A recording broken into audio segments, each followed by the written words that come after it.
మనతో పాటు బీఆర్ఎస్ నాయకురాలు మంజుల రాణి ఉన్నారు, మాట్లాడే ప్రయత్నం చేద్దాం. ఎట్లా చూస్తూ ఉన్నారండి ఇప్పుడు నిరుద్యోగులు ఏదైతే గతంలో యూత్ డిక్లరేషన్ ప్రకటించినప్పుడు హాజరైనటువంటి స్టేడియంలోనే మళ్ళీ అదే సీట్లలో కూర్చొని ఈరోజు బీఆర్ఎస్ పార్టీ పెడతా ఉన్నటువంటి యువ సంగ్రామ సదస్సుకు పాల్గొంటా ఉన్నారు.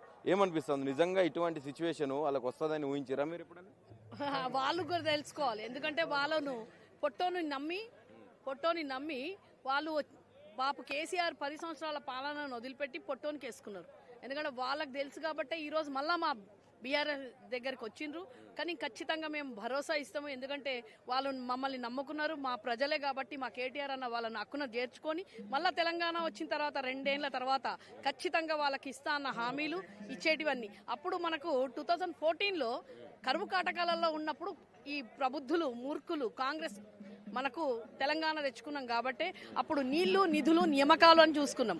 కాబట్టి ప్రతి ఒక్కటి మేము వీలునాగా ప్రతి ఒక్కటి ఇచ్చింది ఫోటోలు దించుకుంటా స్టేడియాలలో పెట్టుకోలేదు. మన చూడు ఒక రైతు బంధు 3 సార్లు ఎగ్గొట్టి మళ్ళీ ఒక సభ పెట్టి దానికి కోట్ల రూపాయలు ఖర్చు పెట్టి వీని అయ్య సొమ్ము కాదు, వీని అబ్బ సొమ్ము కాదు, ప్రతిదీ స్టేడియంలలో మేము ఇస్తున్నాము.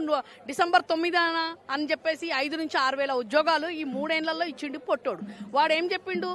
1 ఇయర్కు ఒకసారి 2 లక్షలు ఇస్తాడు, ఈ 3 ఏళ్లలో 6 లక్షల ఉద్యోగాలు ఇవ్వాలి. కాబట్టి ఈరోజు యూత్ అనేది అంటారు కదా, యువకులు నిరుద్యోగులు మోసపోయినరని తెలుసుకున్నారు. వాళ్ళు ఉద్యోగాలు అడిగితే అరెస్టులు చేస్తున్నాడు, ఉద్యోగాలు అడిగితే ఎండరింగ్ దాకా తావమని చెప్తున్నాడు. అంటే ఒక సైకో అన్నమాట.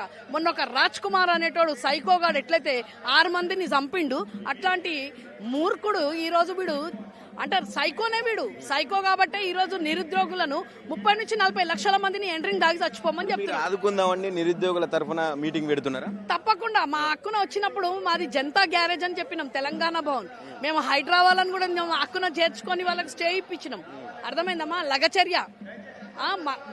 మా గురుకులాలలో పిల్లలు చనిపోతే వాళ్ళకి మేము సపోర్ట్ ఇచ్చినాం.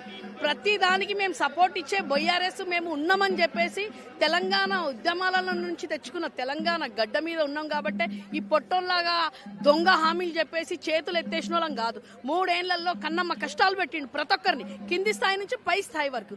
కాబట్టి ఈరోజు నిరుద్యోగులు కూడా మా దగ్గరకు వచ్చారు. కాబట్టి కేటీఆర్ అన్న యువ సంగ్రామ మీటింగ్ పెట్టి 30 నుంచి 40 లక్షల మందికి ఈ రోజు స్టేజ్ మీద తన హామీ ఏమిస్తాడు? తెలంగాణ మళ్ళా వీని పొట్టోని మాత్రము వీళ్ళు నిరుద్యోగులు ఇదే వీడు పొట్టోడు అంటారు కదమ్మా, పాములు తేళ్లు ఎట్లయితే పట్టుకొని తిరుగుతారు, ఈ రోజు 30 నుంచి 40 లక్షల మంది ఎండ్రింగ్ బాటలు పట్టుకొని తిరుగుతారు. ఈ పొట్టోనిది అయిపోయాడానికి. ఎందుకంటే నాయకులని కొంతమంది ఇప్పటికే హౌస్ అరెస్ట్ చేసిండ్రు, పర్మిషన్ ఇచ్చినట్టే పర్మిషన్ కూడా ఇయ్యలేదు ఈ సభకు, కోర్టుకు వెళ్ళి తెచ్చుకున్నారు మీరు.